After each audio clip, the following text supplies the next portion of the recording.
Good morning, students. Welcome to the fourth session on quadrilaterals.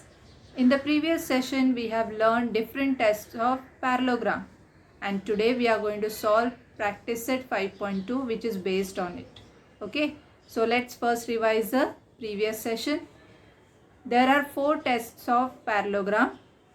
First test: a quadrilateral is a parallelogram if its pairs of opposite angles are congruent.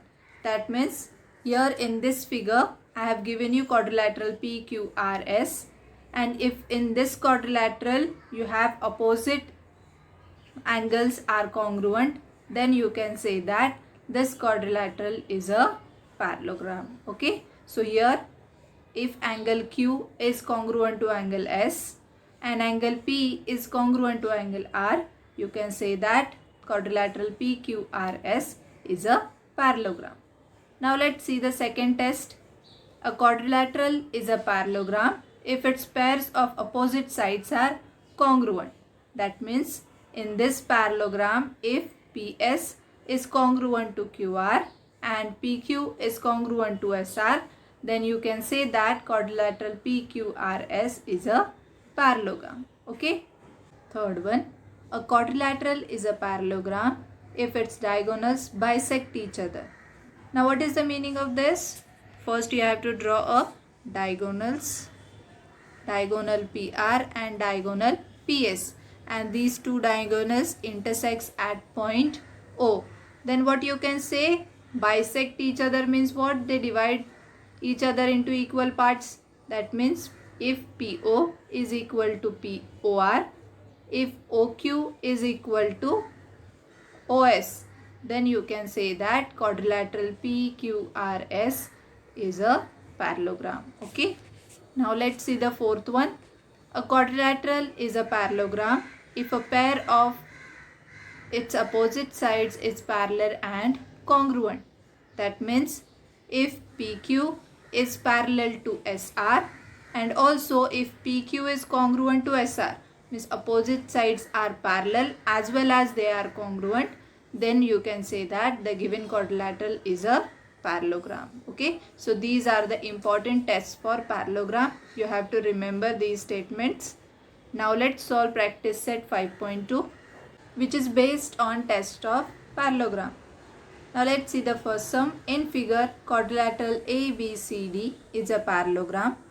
P and Q are midpoints of side AB and DC respectively. Then prove that quadrilateral APCQ is a parallelogram. Now observe this figure. What is given to us?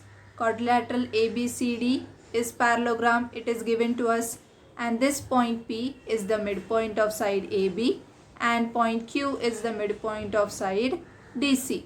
And what we have to show? We have to prove that quadrilateral APCQ, this quadrilateral is a parallelogram. So always remember, when you have to prove something, first you will write the given part. Quadrilateral ABCD is a parallelogram. It is given to us.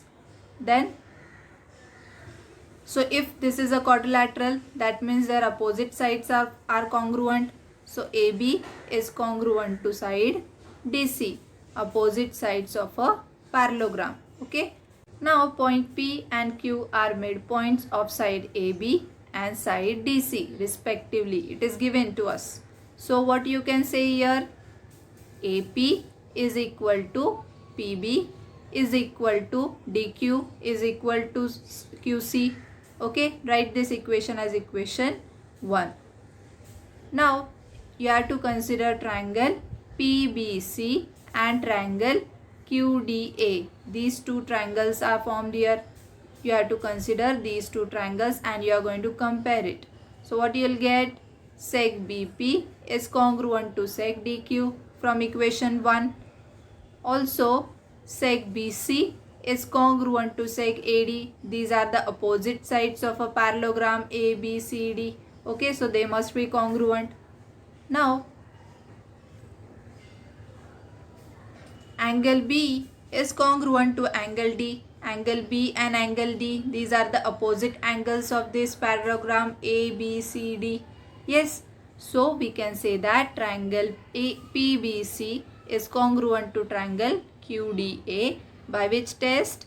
Yes, by side angle side test, because here we have two corresponding sides and an angle included between them is congruent.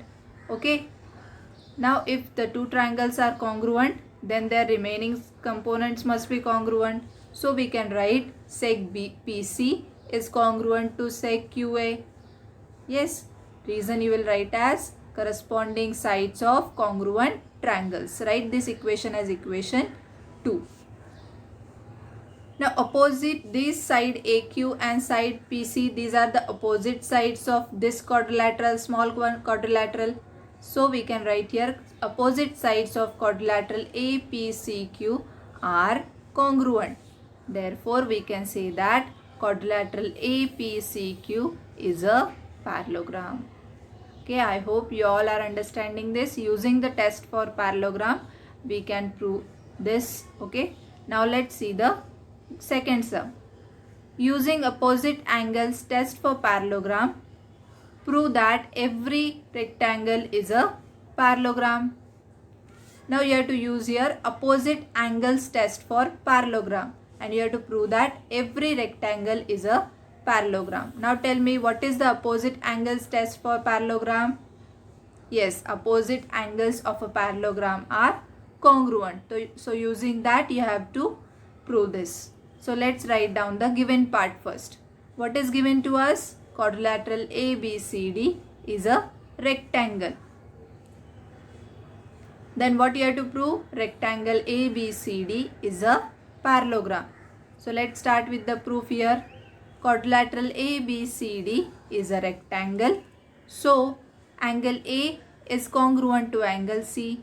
We know that all the angles of rectangle are of 90 degree. Similarly, you can say angle B is congruent to angle D. Both are also 90 degree. Reason you will write as angles of a rectangle are of 90 degree. Okay. Therefore, the pairs of opposite angles of a quadrilateral are congruent. Now here you have shown that angle A is congruent to angle C. This is the one pair of opposite angles, and angle B is congruent to angle D. This is another pair of opposite angles. Therefore, you can say that rectangle ABCD is a parallelogram. Very simple, no? Yes. So using the test for parallelogram, you can prove this. Okay. Now we are going to solve one extra problem. Prove that every rhombus is a parallelogram. Here I have drawn quadrilateral ABCD and it is a rhombus. So what is given to us? Quadrilateral ABCD is a rhombus. And what we have to prove? Rhombus ABCD is a parallelogram. So let's start the proof by given part. Quadrilateral ABCD is a rhombus. So what is the property of rhombus? Yes, all sides of a rhombus are congruent. So let's write down. Therefore, side AB is congruent to side BC, is congruent to side CD, is congruent to side DA. All sides are congruent. Yes. Now, what is required to show that this rhombus is a parallelogram? So in parallelogram, opposite sides are congruent.